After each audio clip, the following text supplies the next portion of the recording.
The Man and the Snake. It is a veritable report, and attested of so many, that there be no wise and learned none to gainsayeth it, that ye serpent his eyes hath a magnetic property, that whoso falleth into his savation is drawn forwards in despite of his will, and perisheth miserable by ye creature his bite. Stretched at ease upon a sofa in gown and slippers, Harker Brayton smiled as he read the foregoing sentence in old Morster's Marvels of Science.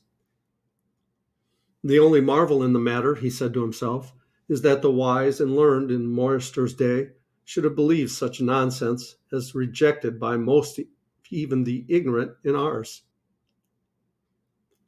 A train of reflection followed, for Brighton was a man of thought, as he unconsciously lowered his book without altering the direction of his eyes. As soon as the volume had gone below the line of sight, something in an obscure corner of the room recalled his attention to his surroundings.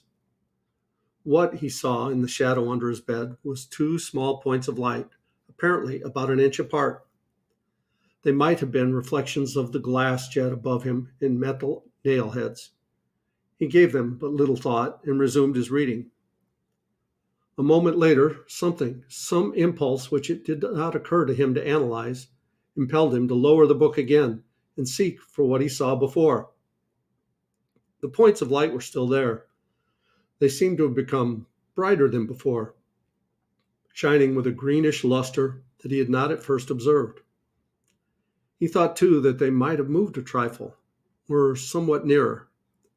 They were still too much in shadow, however, to reveal their nature and origin to an indolent attention, and again he resumed his reading. Suddenly, something in the text suggested a thought that made him start and drop the book for the third time to the side of the sofa, whence, escaping from his hand, it fell sprawled to the floor, back upward.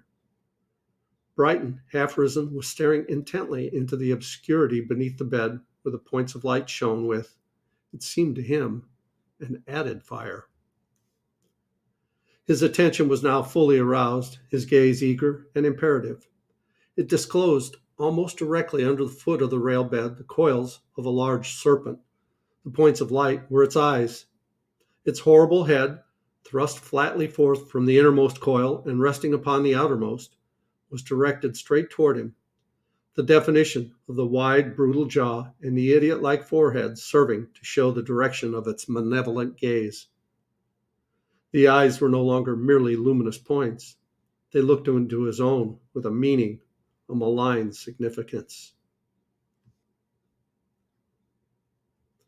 A snake in a bedroom of a modern city dwelling of the better sort is, happily, not so common a phenomenon as to make explanations altogether needless. Harker Brayton, a bachelor of 35, a scholar, idler, and something of an athlete, rich, popular, and of sound health, had returned to San Francisco from all manner of remote and unfamiliar countries. His tastes, always a trifle luxurious, had taken on an added exuberance from long privation, and the resources of even the Castle Hotel being inadequate to their perfect gratification, he had gladly accepted the hospitality of his friend, Dr. Druring, the distinguished scientist. Dr. Druring's house, a large, old-fashioned one in what is now an obscure quarter of the city, had an outer and visible aspect of proud reserve.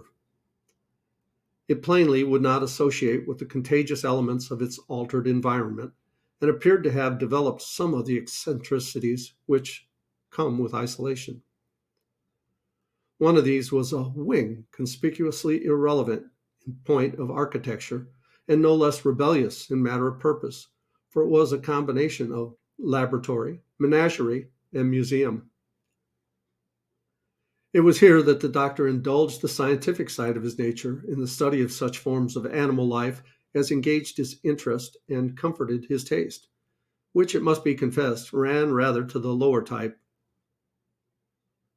For one of the higher nimbly and sweetly to recommend itself unto his gentle senses, it had at least to retain certain rudimentary characteristics allying it to such dragons of the prime as toads and snakes. His scientific sympathies were distinctly reptilian.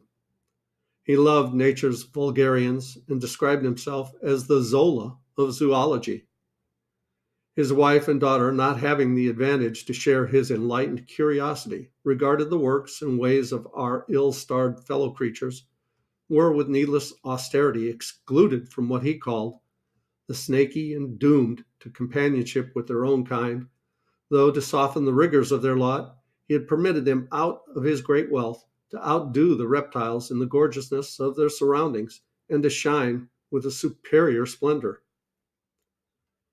Architecturally and in point of furnishing, the snakery had a severe simplicity befitting the humble circumstances of its occupants, many of whom, indeed, could not safely have been entrusted with the liberty that is necessary to the full enjoyment of luxury, for they had the troublesome peculiarity of being alive.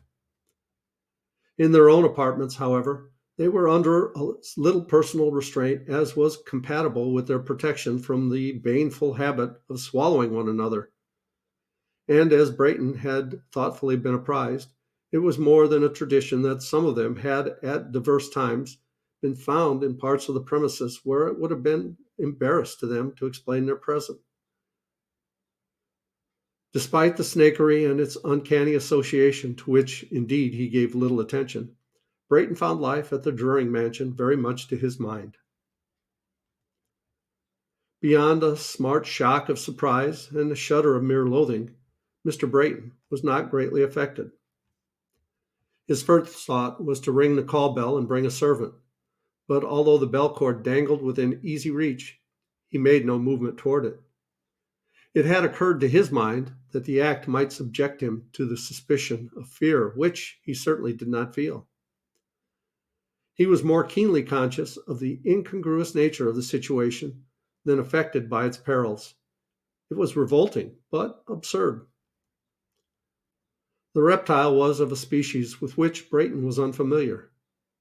Its length he could only conjecture. The body, at the largest visible part, seemed as thick as his forearm. In what way was it dangerous, if in any way? Was it venomous? Was it a constrictor? His knowledge of nature's danger signals did not enable him to say. He'd never deciphered the code. If not dangerous, the creature was at least offensive. It was de trop matter out of place, an impertinence. The gym was unworthy of the setting. Even the barbarous taste of our time and country, which had loaded the walls of the room with pictures, the floor with furniture, and the furniture with bric-a-brac, had not quite fitted the place of this bit of the savage life of the jungle. Besides, insupportable thought, the exhalations of its breath mingled with the atmosphere which he was breathing. These thoughts shaped themselves with greater or less definition in Brayton's mind and beget action. The process is what we call consideration and decision. It is thus that we are wise and unwise. It is thus that the withered leaf in an autumn breeze shows greater or less intelligence than its fellows, falling upon the land or upon the lake. The secret of human actions is an open one. Something contracts our muscles.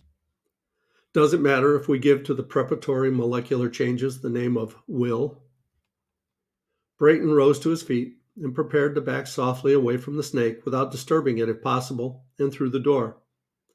Men retire so from the presence of the great, for greatness is power, and power is a menace. He knew that he could walk backward without error. Should the monster follow, the taste which had plastered the walls with paintings had consistently supplied a rack of murderous oriental weapons, from which he could snatch one to suit the occasion. In the meantime, the snake's eyes burned with a more pitiless malevolence than before. Brayton lifted his right foot free of the floor to step backward. That moment, he felt a strong aversion to doing so.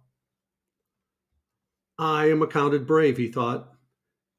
Is bravery, then, no more than pride? Because there are none to witness the shame, shall I retreat? He was steadying himself with his right hand upon the back of the chair, his foot suspended.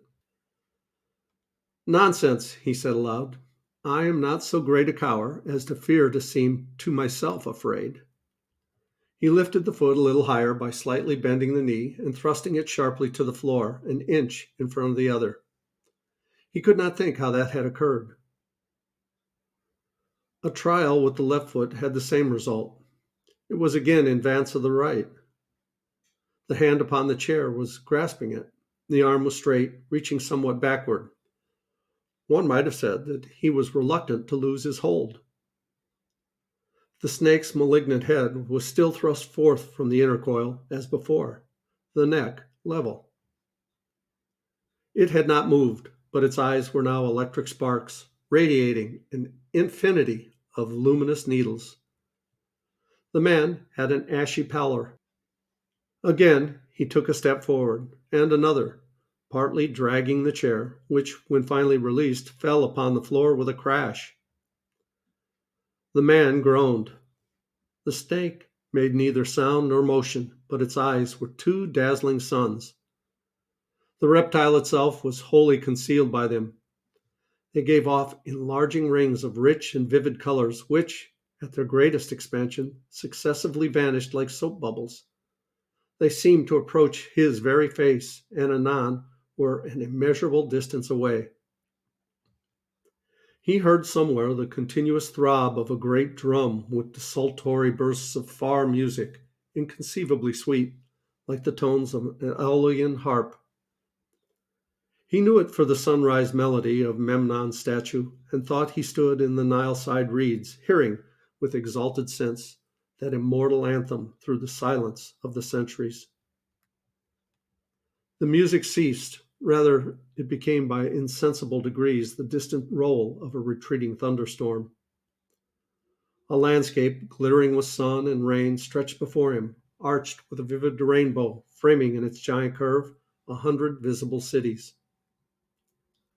In the middle distance, a vast serpent, wearing a crown, reared its head out of its voluminous convolutions and looked at him with his dead mother's eyes.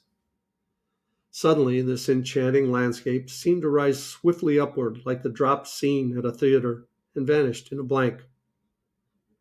Something struck him a hard blow upon the face and the breast. He had fallen to the floor. The blood ran from his broken nose and his bruised lips. For a time he was dazed and stunned, and lay there with closed eyes, his face against the floor.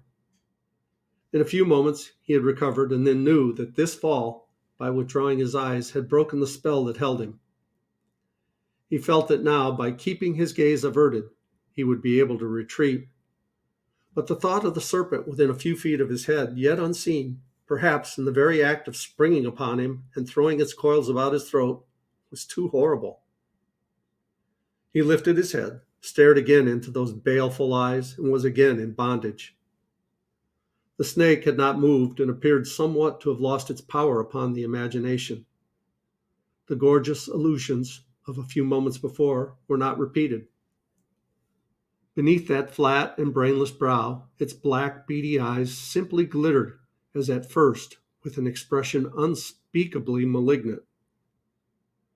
It was as if the creature, assured of its triumph, had determined to practice no more alluring wiles. Now ensued a fearful scene. The man, prone upon the floor within a yard of its enemy, raised the upper part of his body upon his elbows, his head thrown back, his legs extended to their full length.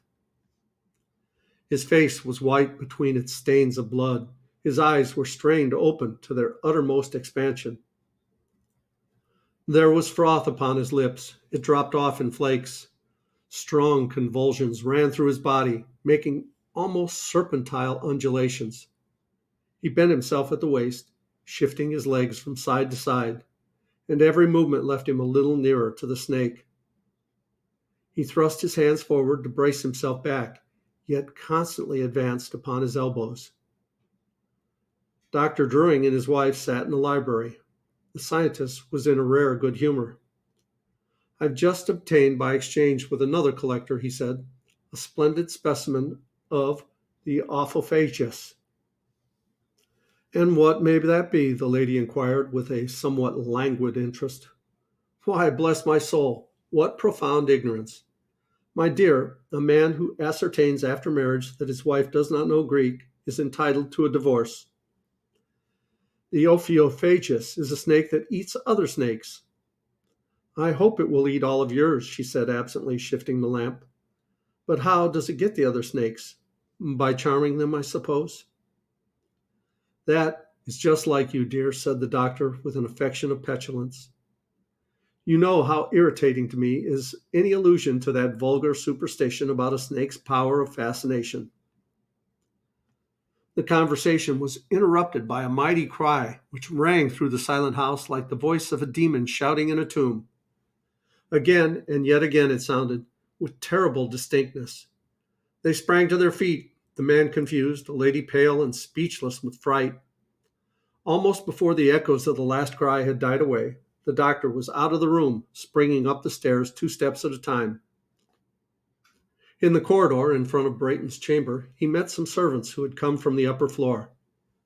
Together they rushed at the door without knocking. It was unfastened and gave way. Brayton lay upon his stomach on the floor, dead. His head and arms were partly concealed under the footrail of the bed. They pulled the body away, turning it upon the back. The face was daubed with blood and froth. The eyes were wide open, staring, a dreadful sight. Died in a fit, said the scientist, bending his knee and placing his hand upon the heart. While in that position, he chanced to look under the bed. Good God, he added, how did this thing get in here? He reached under the bed, pulled out the snake, and flung it, still coiled, to the center of the room, whence, with a harsh, shuffling sound, it slid across the polished floor till stopped by the wall, where it lay without motion. It was a stuffed snake. Its eyes were 2 shoe buttons.